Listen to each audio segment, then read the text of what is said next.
ఉత్తరప్రదేశ్లోని మిల్కీపూర్ అసెంబ్లీ నియోజకవర్గ ఉప ఎన్నికలో బీజేపీ అభ్యర్థి చంద్రభాను పాస్వాన్ విజయం దిశగా అడుగులు వేస్తున్నారు. సమాజ్వాదీ పార్టీ అభ్యర్థి అజిత్ ప్రసాద్ కంటే 39 వేలకు పైగా ఓట్ల ఆధిక్యంలో ఉన్నారు. అయోధ్య జిల్లాలో ఉన్న మిల్కీపూర్ ఉప ఎన్నికను అధికార బీజేపీ, ప్రతిపక్ష సమాజ్వాదీ పార్టీలు ఎంతో ప్రతిష్టాత్మకంగా తీసుకున్నాయి.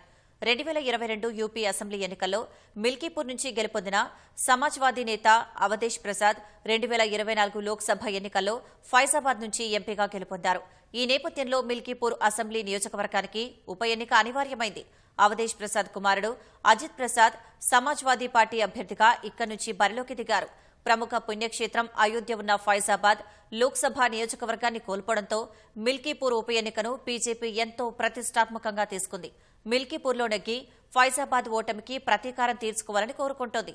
మరోవైపు మిల్కీపూర్ను ఎలాగైనా నిలుపుకోవాలని సమాజ్వాదీ పార్టీ కూడా సర్వశక్తులు ఒడ్డింది. 2022 యూపీ అసెంబ్లీ ఎన్నికల్లో అయోధ్య జిల్లాలో ఒక్క మిల్కీపూర్ నియోజకవర్గంలోనే బీజేపీ ఓడిపోవడం గమనార్హం.